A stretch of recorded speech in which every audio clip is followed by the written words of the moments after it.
Jaguar softball on Centennial Digital is driven by Freedom Tire and brought to you by these generous local businesses. Picturage Fitness, Weicker Real.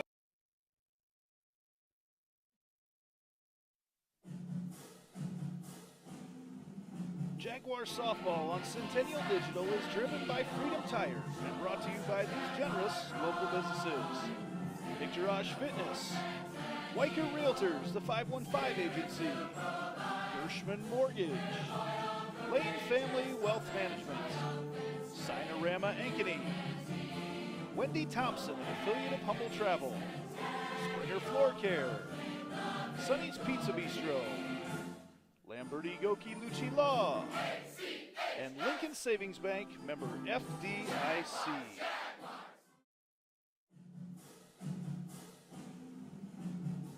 Jaguar softball on Centennial Digital is driven by Freedom Tire and brought to you by these generous local businesses. Heart of Ankeny Animal Hospital, Cabaret Sports Bar and Grill, Ted Sandine Photography, the Ankeny Real Estate Group, U.S. Cellular, Made at the Shade, the Edward Jones Office of Kent Patterson, Smash My Trash, and Semro Family Vision.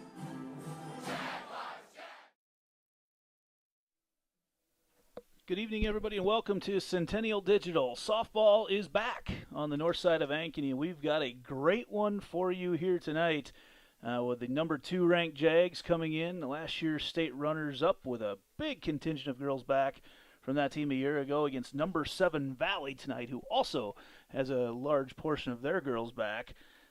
Good evening. Our pregame show tonight is brought to you by Cinerama Ankeny, your full-service sign and graphics company. We design, produce, and install all types of exterior and interior signs, graphics for vehicles, including vehicle wraps, walls, windows, and doors. We also do banners, yard signs, business cards, real estate signs, trade show exhibits and displays, flags, and more. Call us at 515-216-1240 or visit www.cinerama-ankeny.com. Good evening, everybody. Andy Pollock. I'm joined tonight by Kevin Fisher, the coach. We'll have him in here in a little bit as we get started to go here later on tonight.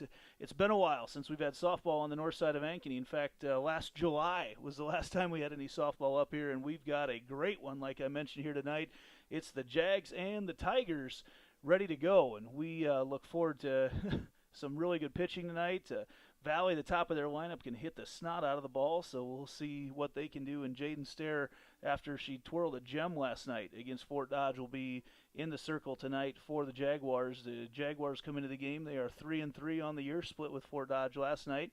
It's tough to get too much out of their 3-3. 2 losses are to the number 1 team in the state, and one of those losses is to the number 3 team in the state in Johnston. So Jaguars running the gauntlet early on in the season. Valley is also played Fort Dodge. They split with Fort Dodge, who gave them their only loss. And Fort Dodge, a very good team, returning state champs from a year ago. So we look at everything kind of based on them being the standard, as they've got a large contingent of young ladies back from their championship team a year ago as well. So I'm actually going to bring in Kevin Fisher right now. Kevin, you've watched a lot of softball over the years, and not to call you old or anything, but you've been around a lot of these girls tonight, and there's some jitters that come along with the first home game of the year. A lot of people out to see them for the first time. In fact, a huge crowd on hand tonight here at Centennial, but certainly you can kind of feel a buzz in the air as you get out walking around. Yes, you can. As I came in, the parking lot was quite full, and you can tell that you got a lot of people ready to go for the season. You got 2 really good teams here tonight, experience coming back, but still a combination of youth. So you probably do have a little bit of jitters, but at the same time, you got these girls, they've been in big games before, so we're looking for a good one tonight. And you, speaking of big games before, Valley, a perennial contender, not down there last year, up there, I should say, Fort Dodge State Tournament, but the Jaguars have started to make a name for themselves in the state over the last 2 years in particular. 3rd 2 years ago, 2nd last year. I mean, the natural progression means we've got a state title team on our hands. Yeah, that's where it should go, right? Yeah, absolutely. And that's what I think what they're banking on. Is the expectation is to get to Fort Dodge now, and it's a good expectation to have. And these early season battles that they're going to face I think is going to pay dividends for them later in the year. So school is out officially here on the north side of Ankeny, and everything is ready to go. There's also a little extra ease that comes with school being out for the summer, and Right. just makes the game a little more fun. Right, right. You get a little more chance to focus and have a good time and just go out and play softball. You don't have to worry about the books anymore. And like you say, you just concentrate on your sports and go get it. So we'll take another little break here as the teams get set to go, and we'll be back here with our starting lineups. This has been the Cinerama Ankeny pregame show on Centennial Digital, driven by Freedom Tire. Jaguar softball on Centennial Digital is driven by Freedom Tire, brought to you by these generous local businesses. Part of Ankeny Animal Hospital, Cabaret Sports Bar and Grill, Ted Sandine Photography, the Ankeny Real Estate Group, U.S. Cellular, Made in the Shade, the Edward Jones Office of Kent Patterson, Smash My Trash, and Sembro Family Vision.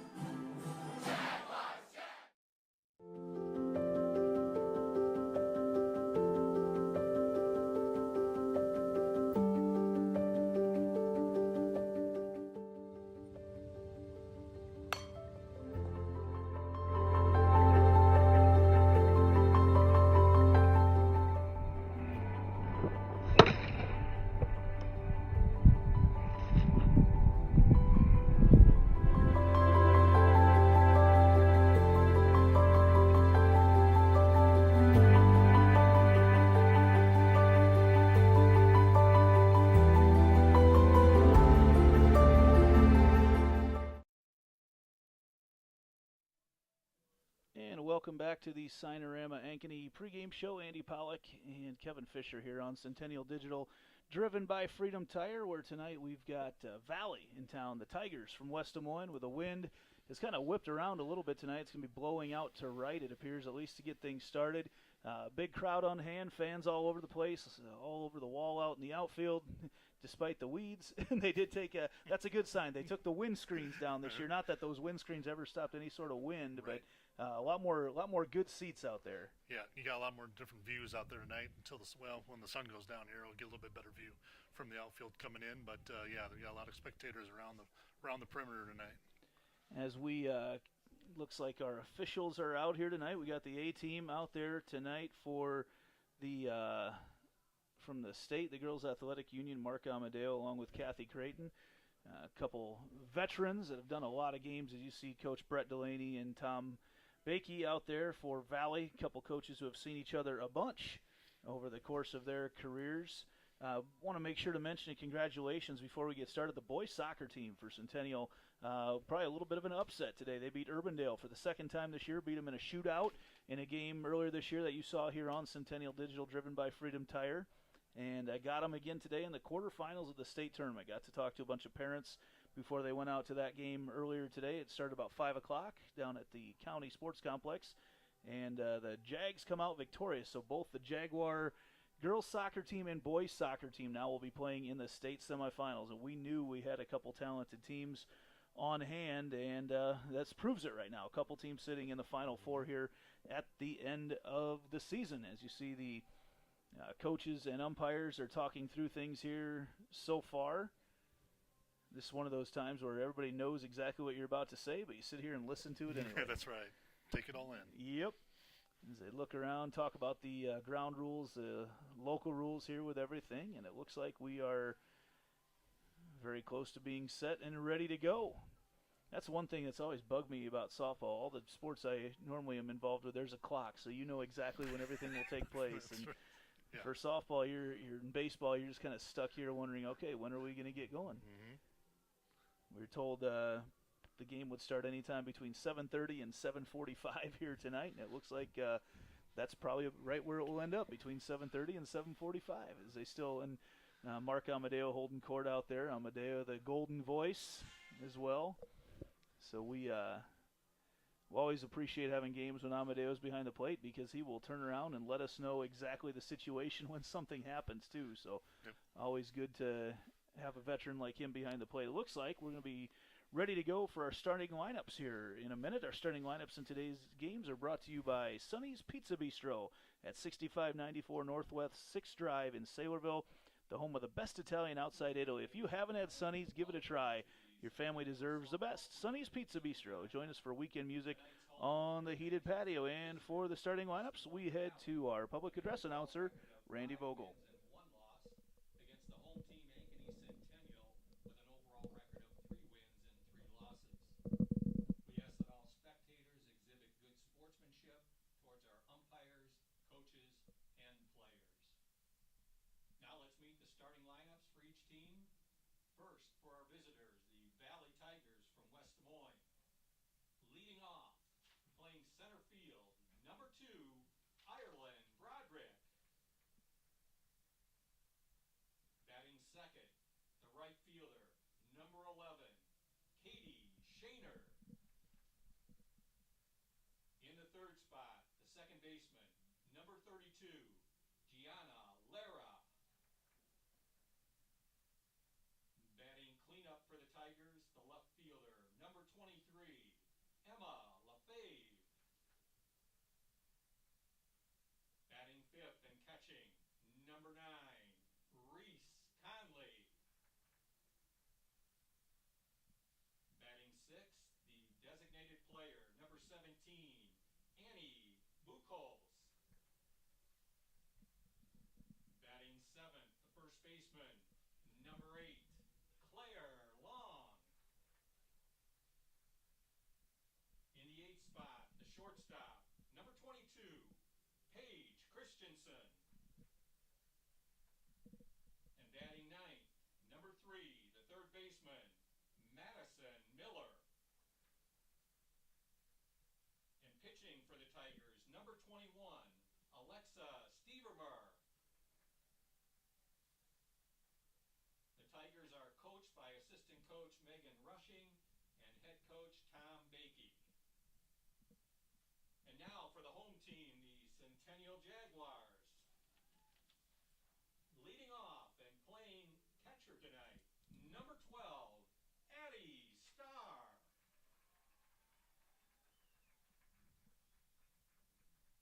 In the 2-hole, the third baseman, number 28, Sydney Morris.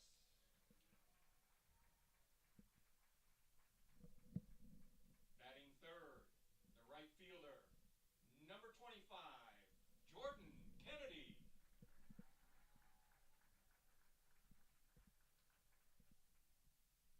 Batting cleanup tonight for the Jags, number 19, the first baseman, Lizzie Klunder.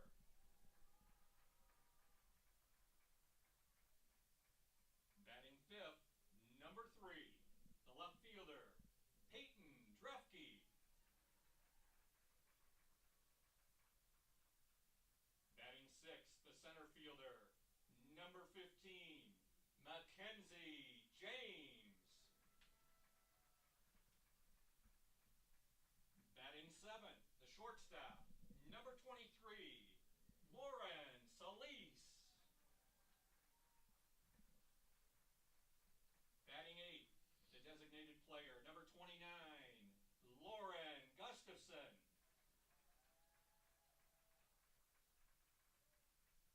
And batting ninth, the second baseman, number 9, Cora Boyle. And in the circle tonight for the Jags, number 8, Jaden Stair.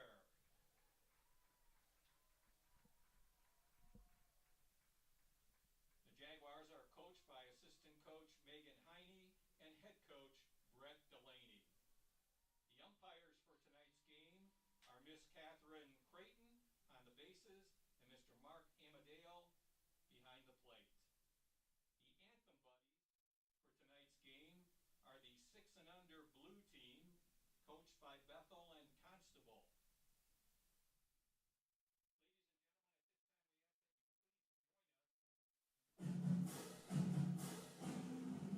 Jaguar softball on Centennial Digital is driven by Freedom Tire and brought to you by these generous local businesses.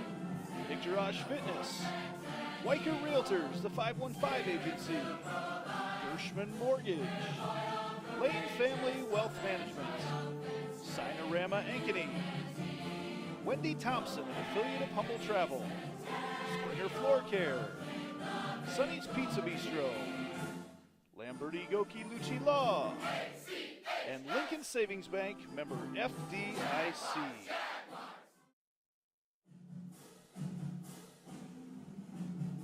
Jaguar softball on Centennial Digital is driven by Freedom Tire, brought to you by these generous local businesses.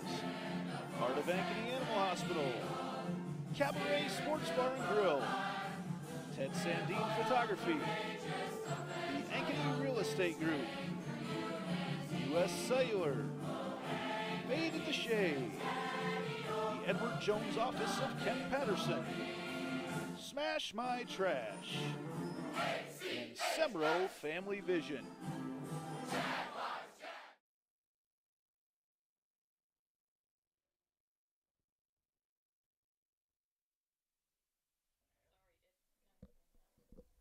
And I believe right now is the time that they would say play ball. National anthem is done. Teams are out on the field. Andy Pollock and Kevin Fisher here tonight on Centennial Digital, driven by Freedom Tire. Excited to show off some of our gadgets here tonight, scoreboard, all the fun stuff that comes along with that. So we've got everything rolling here tonight. I'll try to control everything and show everybody what's going on and give you a pretty good idea of what's going on as well. In the circle tonight for the Jaguars, Jaden Stair will be in there tonight to get things going. Jaden has started off the year in this number one spot. Threw a gem last night against Fort Dodge. Gave up a couple unearned runs in that loss, 3-2. Around the infield for the Jags, Addie Starr. So it'll be Stair to Starr tonight. Stair pitching, Starr catching. Sydney Morris over there at third base. Lauren Solis at short. Cora Boyle at second. Lizzie Klunder at first. Peyton Drefke, returning starter, out in left field, along with returning starter Mackenzie James out in center field, and the super eighth grader. Can't say super freshman or freshman phenom because she's not that yet. The grade eighth grader, Jordan Kennedy. We'll talk more about her throughout the course of the stream here tonight. She's out in right field. That orange of Valley will definitely stand out on the screen. And Ireland Broderick will start things off. The top of Valley's order has some speed. They've got some power. Very good team. Ireland Broderick, Katie Shaner, Gianna Lara, Emma LaFave, Reese Cooley, Ann Buchholz, Claire Long, Paige Christensen, and Madison Miller for the Tigers. Ireland Broderick to start things off here tonight for the Tigers, the lefty. Fouls that first pitch off.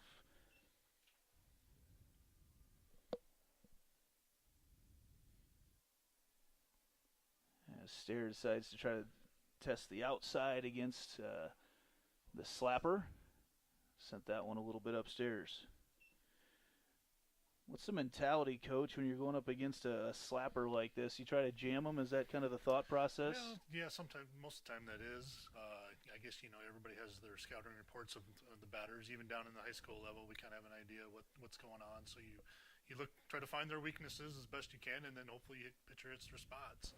And, defense makes the plays. 2-1 delivery. That pitch lined out into left field, and Drefke had come all the way in, and that's going to be a lot of extra bases as Broderick rounds it. She's going to head to third, and she's going to have a play there. Slides in, and everybody had come in for the slapper Broderick, and she sent it out over Drefke's head. And that is going to be a leadoff triple for Ireland Broderick.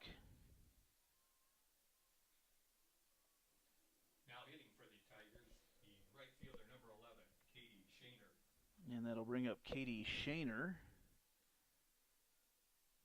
for the Tigers.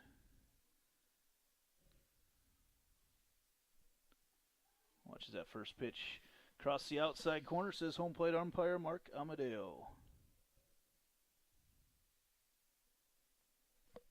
Top of the first with Ireland Broderick over there on third base after a leadoff triple here for the Tigers. Katie Shaner at the plate. Stair misses that one just a little bit outside. Shaner comes into the game batting .318. Broderick, who started off, came in hitting .350. Couple nice batting averages there in the 1 and 2 hole for Coach Bakey and the Tigers. That pitch just misses on the outside corner. 2-1 now the count.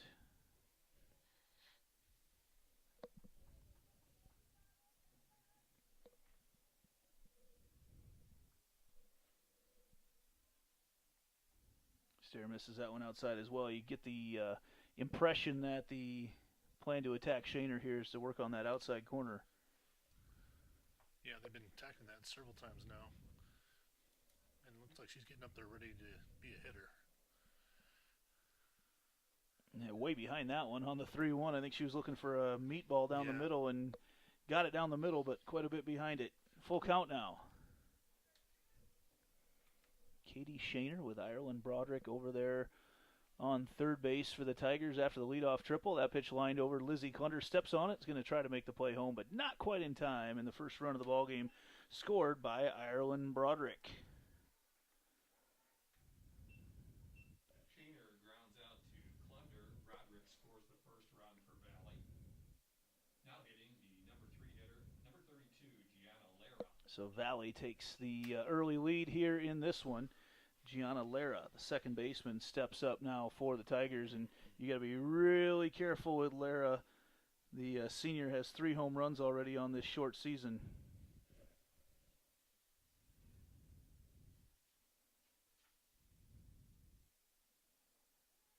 Excuse me, 4. Check my math. Ball and a strike right now to Lara. Feels like she's been playing forever, and I've been mispronouncing her name forever as well. Gets that one off the handle, over to Morris. Morris fires it across the infield for out number 2. Just like you draw it up. Good play there. Lara grounds out to Morris at third base for the second Valley out. Now hitting the cleanup hitter, number 23, the left fielder, Emma LaFave. And now Emma LaFave comes up to the plate. LaFave, senior, as well. Got a home run on the year and comes in batting .333. That first pitch misses. Valley, like we said, comes in at 5-1. Big start to the year for them when they were able to split with Fort Dodge as Stair misses that one downstairs. Makes it 2-0.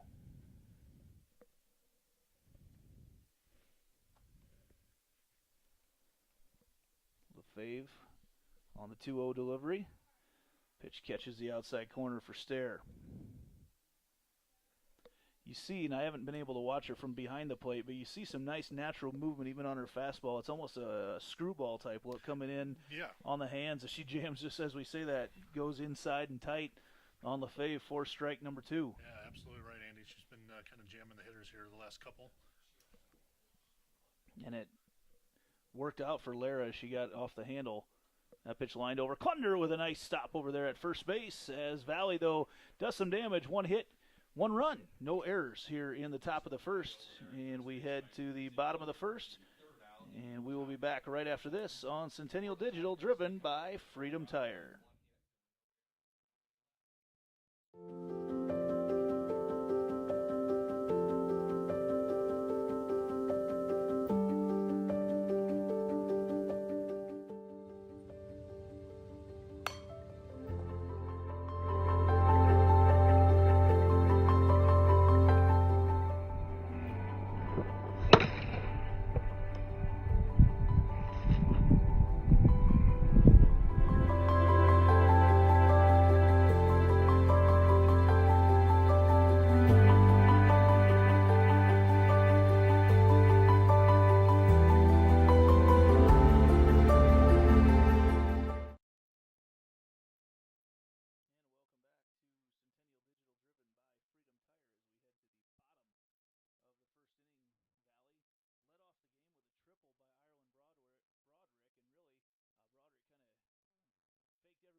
And ended up with a triple, but the Jags did a good job of getting themselves out of that.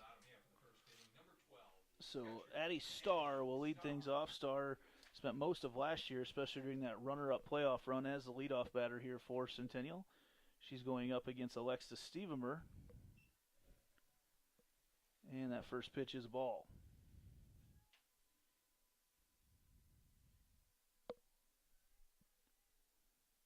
Starr put one off the wall last night and watches that one just across the inside third of the plate for strike one. Very patient hitter. Has some length when she gets into it. That ball will travel. That one tries to go in on the hands of Stevermer.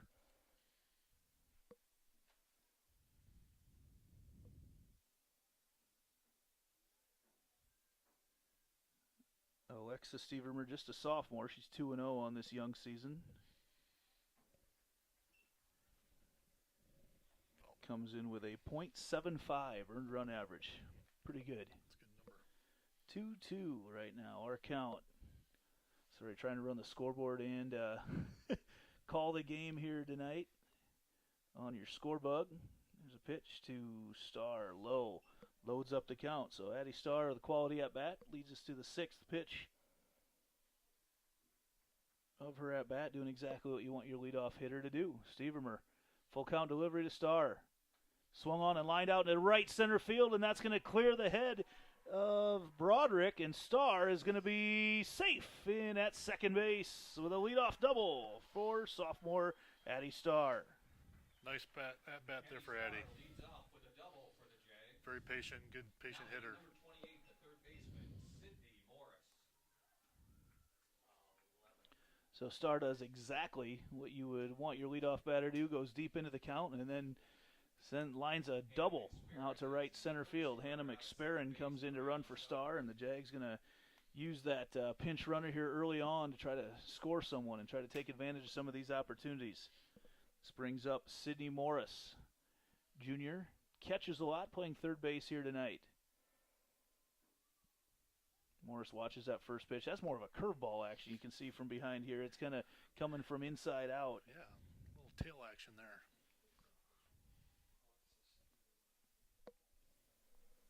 Stevermer around the infield. Reese Cooley is her catcher. Madison Miller over at third. Paige Christensen at second. And Morris lays down the bunt, and she's going to get on with an error on the catcher. So the Jags, as Morris is going to head to second base as well and take it easily. So an error on the catcher, Cooley, and the Jags. It feels like it's been forever since we got a bunt to work, and actually they did just last week, and that's what led to the win against Bettendorf. But how nice is it to see that bunt work? Nice to see it go. It is. Once you get that leadoff runner on, it makes things so difficult on the defense. Jordan Kennedy, the eighth grader, comes up, and they're going to talk about things, and they've got an open base. And I would not be surprised. Jordan Kennedy already, at this point in her career, has a reputation, and they Coach Bakey out there talking with Stevermer and the rest of his infield. He does not want to see any of these balls leave the park right now. And Jordan Kennedy actually, last night it was interesting up at Fort Dodge. Coach Adams came out and wanted to walk her, and then her assistant quickly ripped her back in because bases were loaded. She almost looked like she was willing to allow the walk. Because Kennedy, the power-hitting eighth grader, batting over 700 here early on in this season, 6 games in. And she is having herself, I told her just yesterday, I said, you've kind of set the bar for the rest of your career pretty high here, kid. So An impressive start for sure. So Kennedy in the game right now, batting .769 with an .800 on-base percentage. And that first pitch misses just outside. So Hannah McSperrin is over there at third. She's running for Addie Starr. Sid Morris out there at second. And Jordan Kennedy at the plate. 1-0 the count to Kennedy. That pitch misses low. Get the feeling they might be a little careful here right now with Jordan. Probably going to work around the edges of the plate on this particular batter with Jordan up at the plate, just with how she's had the hot start. I've watched Jordan play club ball for a long time, and it's interesting to see different teams approach her. The 2-0 delivery. That misses low and away. Trying to keep everything downstairs to Kennedy, and right now is where you have to be careful because even as an eighth grader, I wouldn't be surprised if she's got the green light right now on a 3-0 pitch, especially with runners on second and third right now.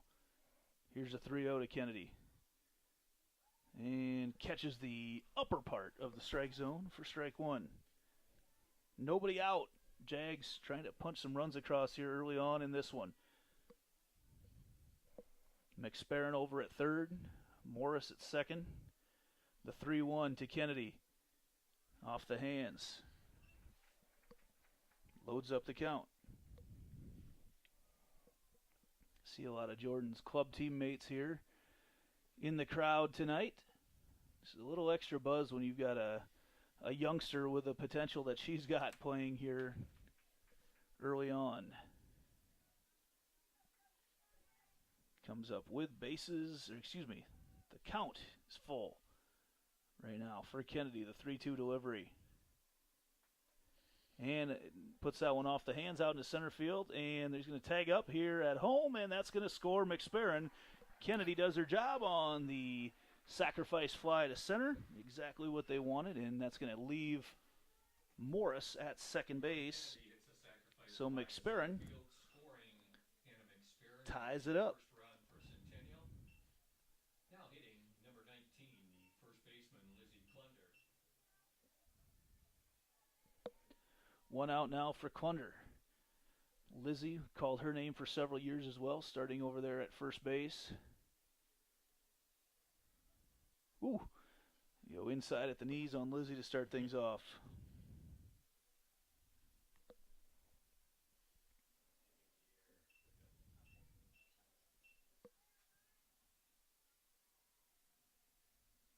(1-0) the count to Klunder. That pitch catches the inside corner, so the approach on her now looks, both pitches are trying to go inside on her. They kind of did that with Jordan. Same thing, kind of jam them a little bit, try to take away some of that power. So 1-1 the count to Klunder with an out.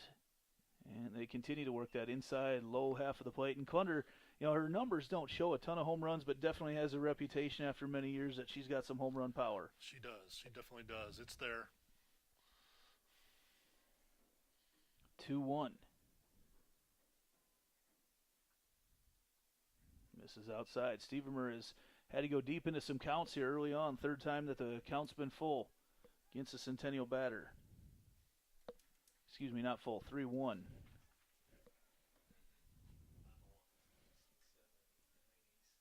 Here's a 3-1 to Klunder.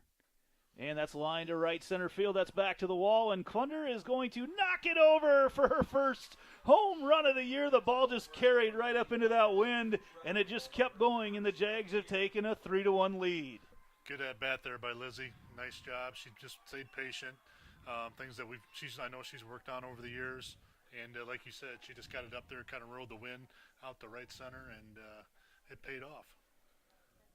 So Klunder rolls with it, and that'll bring up Peyton Drefke.